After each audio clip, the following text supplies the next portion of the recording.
আসসালামু আলাইকুম রহমতুল্লাহি ওবারাকাতু। সম্মানিত দর্শক ও শ্রোতা মণ্ডলী, আমি ইয়ামিন বিন ইমদাদ আজকে আপনাদের সামনে সাপ্তাহিক প্রশ্ন উত্তর পর্বের 24তম পর্ব নিয়ে হাজির হয়েছি।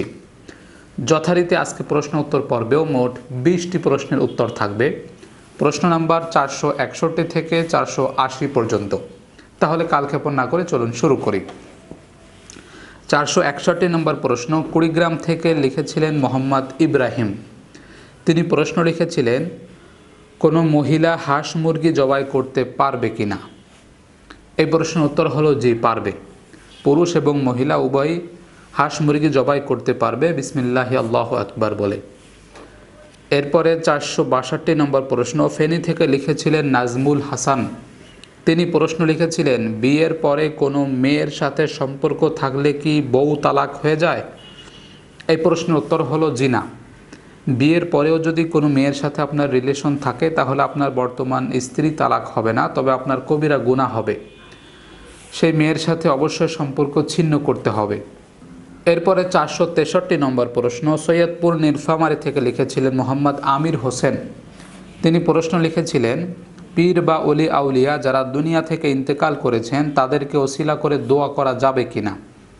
এই প্রশ্নের উত্তর হলো, দোয়ার মধ্যে ওসিলা করতে হয় নেককার যারা জীবিত আছে এবং নিজের নেক আমল, এবাদত অথবা আল্লাহ রাব্বুল আলামিনের গুণবাচক নাম ইত্যাদি এগুলোর ওসিলা করে দোয়া করতে হয়। তবে পীর বা অলি আউলিয়া যারা গত হয়ে গেছে, দুনিয়া ছেড়ে ইন্তেকাল করেছে, তাদেরকে ওসিলা করে দোয়া করাটা উচিত নয়। তারা যদি নেককার ব্যক্তি, যারা অলি আউলিয়া যারা দুনিয়াতে জীবিত আছে, তাদেরকে ওসিলা করে দোয়া করা যেতে পারে। তবে যারা ইন্তেকাল করে গেছে তাদেরকে ওসিলা করে দোয়া করাটা উচিত নয়। এরপরে 464 নম্বর প্রশ্ন গাজীপুর থেকে লিখেছিলেন মোহাম্মদ আসাদ। তিনি প্রশ্ন লিখেছিলেন, কোরআন শরীফের মধ্যে টাকা রাখা যাবে কিনা? এই প্রশ্নের উত্তর হলো, কুরআনুল কারীমের মাসহাফের মধ্যে কোনো বস্তু রাখাটা উচিত নয়। সেটা কোনো কাগজ হতে পারে, টাকা হতে পারে বা অন্য কোনো জড় পদার্থ হতে পারে। কুরআনুল কারীমের মধ্যে এগুলো রাখাটা উচিত নয়, এগুলো আদবের খেলাফ। এজন্য অবশ্যই টাকা কোরআনের মধ্যে আমরা রাখবো না। এরপর 465 নম্বর প্রশ্ন কুমিল্লা থেকে লিখেছিলেন মোহাম্মদ নিয়ামত। তিনি প্রশ্ন লিখেছিলেন, কসর নামাজ কি? কসর নামাজ কখন পড়া হয়? এই প্রশ্নের উত্তর হলো, কসর বলতে সংক্ষিপ্তকে বোঝায়। অর্থাৎ আমরা যখন সফরে থাকি, মুসাফিরের হালতে থাকি, তখন ফরজ নামাজে আল্লাহ রাব্বুল আলামিন আমাদেরকে কিছু ছাড় দিয়েছেন, রুখসাত দিয়েছেন, এটাকে কসর বলা হয়। অর্থাৎ জোহরের 4 রাকাত নামাজের জায়গায় 2 রাকাত পড়লে যথেষ্ট হবে, আসরের 4 রাকাত নামাজের জায়গায় 2 রাকাত পড়লে যথেষ্ট হবে, এশায় 4 রাকাতের জায়গায় 2 রাকাত পড়লে যথেষ্ট হবে। আমরা যখন মুসাফির অবস্থায় সফরে থাকব তখন আল্লাহ রাব্বুল আলামিনের এই ছাড়কে কসর বলা হয়। মুসাফিরের হালতে কসর করতে হয় ফরজ নামাজের ক্ষেত্রে। এরপর 466 নম্বর প্রশ্ন রাঙ্গামাটি থেকে লিখেছিলেন জুবায়ের হাসান। তিনি প্রশ্ন লিখেছিলেন, ইমামের পিছনে তাশাহুদ, দুরুদ, দোয়া মাসুরা এগুলো পড়তে হবে কিনা? এই প্রশ্নের উত্তর হলো জি। ইমামের পিছনে নামাজ পড়লেও আপনি বৈঠকে তাশাহুদ, দুরুদ শরীফ, দোয়া মাসুরা এগুলো পড়তে হবে। এরপরে 467 নম্বর প্রশ্ন সিলেট থেকে লিখেছিলেন মুবারক হোসেন। তিনি প্রশ্ন লিখেছিলেন, ওযুর পরে কোন দোয়া পাঠ করতে হয়? এই প্রশ্নের উত্তর হলো, ওযু শেষ করার পরে আমরা কালিমায়ে শাহাদা পাঠ করব। হাদিসের মধ্যে উল্লেখ আছে, সহিহ হাদিসে, ওযু শেষ করার পরে কালিমায়ে শাহাদা পাঠ করতে হয় এবং অন্য দোয়াও পাঠ করা যেতে পারে, আল্লাহুম্মা জাআলনি মিনাত তাওয়াবিনা ওয়া জাআলনি মিনাল মুতাতাহহিরিন ইত্যাদি। এরপরে 468 নম্বর প্রশ্ন কাতার থেকে লিখেছিলেন মনিরুল ইসলাম।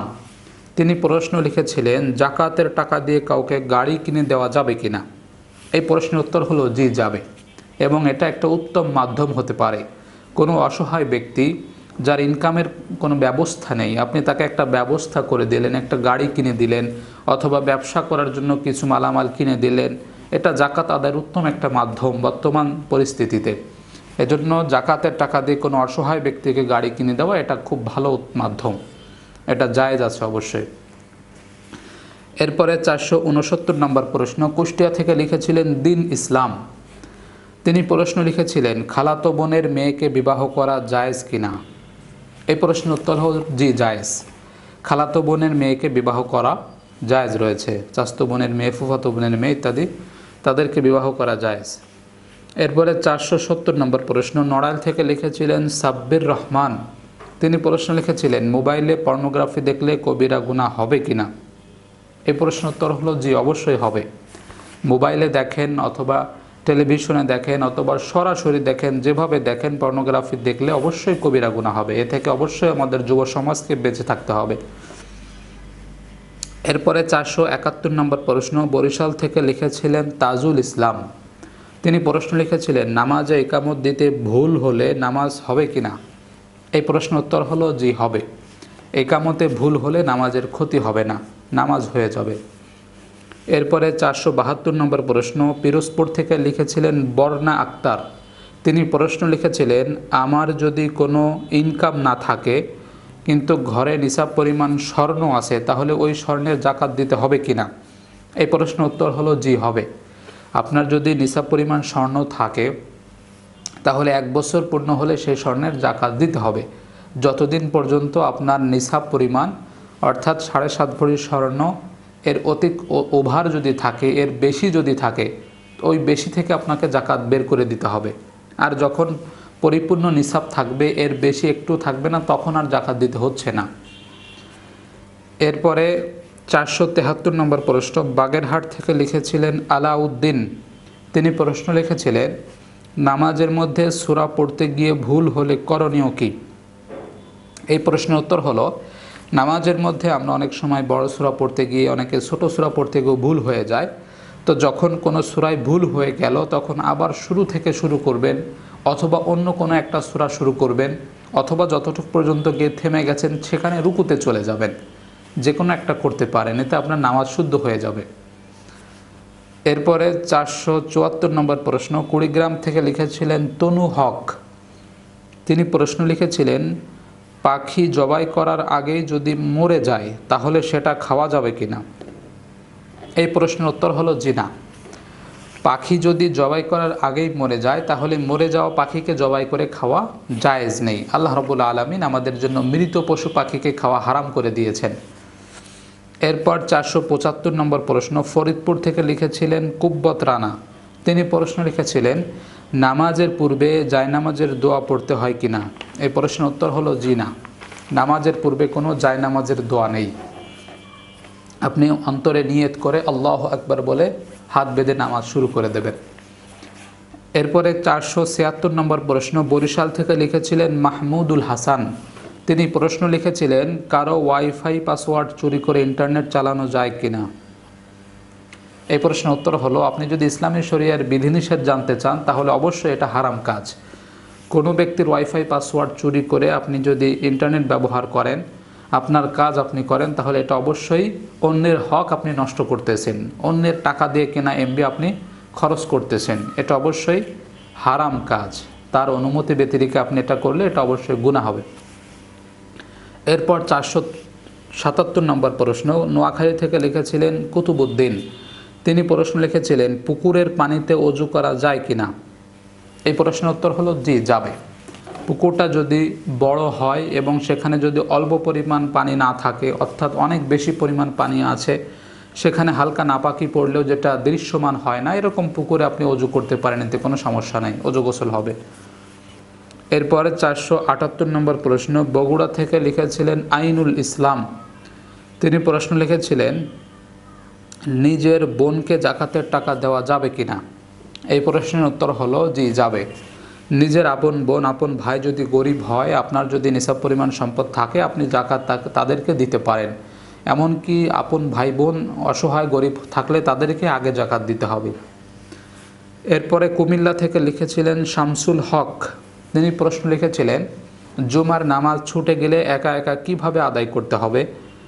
এই প্রশ্নের উত্তর হলো কেউ যদি জুমার নামাজ জামাতের সাথে পড়তে না পারে তাহলে একা একা আদায় করলে তাকে গত দিনের মতো জোহরের নামাজ পড়তে হবে। অর্থাৎ বৃহস্পতিবারে আপনি যেরকম জোহরের 4 রাকাত নামাজ পড়েছেন, ঠিক তেমনিভাবে আজকেও অর্থাৎ জুমার দিনেও আপনি একা একা নামাজ পড়লে জোহরের নামাজের মতো করে নামাজ পড়বেন। একা একা জুমার নামাজ পড়তে হয় না। এরপরে 480 নম্বর প্রশ্ন ফেনী থেকে লিখেছিলেন আসমাউল। তিনি প্রশ্ন লিখেছিলেন, নামাজে 2 সেজদার মাঝখানে দোয়া না পড়লে নামাজ হবে কি না? এই প্রশ্ন উত্তর হলো জি, হবে। 2 সেজদার মাঝখানের দোয়া যদি আপনি না পারেন, আল্লাহুম্মা গফিরলি বা আল্লাহুম্মা গফিরলি ওয়ারহামনি ওয়াহদিনি ওয়াআফিনি ওয়ারযুকনি, এই দোয়া যদি আপনি না পারেন আপনার নামাজ হবে, এতে কোনো সমস্যা নেই। আসসালামু আলাইকুম ওয়া রাহমাতুল্লাহি ওয়া বারাকাতুহু। সম্মানিত দর্শক, আজকে আপনাদের সামনে একটি আকুল আবেদন নিয়ে হাজির হয়েছি। তা হলো আমাদের বিন ইমদাদ ফাউন্ডেশনের অধীনে সবচেয়ে বড় সাদকা জারিয়া প্রজেক্ট আল্লাহর ঘর মসজিদ নির্মাণ প্রজেক্ট। আমাদের বিন ইমদাদ ফাউন্ডেশনের সর্বোচ্চ প্রজেক্ট আল্লাহর ঘর মসজিদ নির্মাণ কাজ চলমান রয়েছে। প্রিয় ভাই ও বোনেরা, দেশ এবং প্রবাস থেকে এই মুহূর্তে যারা দেখছেন এবং শুনছেন, সকলের কাছে আকুল আবেদন করছি, আপনারা আল্লাহর ঘর মসজিদ নির্মাণ কাজে যে যতটুকু পারেন সামর্থ্য অনুযায়ী সহযোগিতা করুন। আল্লাহর ঘর মসজিদ নির্মাণ কাজে অংশগ্রহণ করা দুনিয়ার মধ্যে সর্বোত্তম সদকা জারিয়ার কাজ। আপনি যদি দুনিয়ার মধ্যে সর্বোত্তম সদকা জারিয়ার কাজে অংশগ্রহণ করতে চান, তাহলে আমাদের ফাউন্ডেশনের মসজিদ নির্মাণ কাজে আপনি অংশগ্রহণ করুন।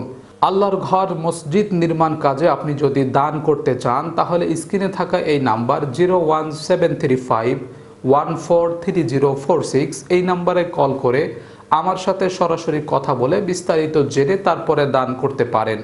স্ক্রিনে থাকা আমাদের বিকাশ নাম্বার 01735143046 অথবা 01799380221। এছাড়া নগদ নাম্বার রয়েছে 01735143046 এবং রকেট নাম্বার এটাই, এবং সেই সাথে ব্যাংক অ্যাকাউন্ট নাম্বার আছে। আপনারা যেখান থেকে যেভাবে পারেন সহযোগিতা পাঠাতে পারেন, আপনাদের সামর্থ্য অনুযায়ী আল্লাহর ঘর মসজিদ নির্মাণ কাজে দান করতে পারেন।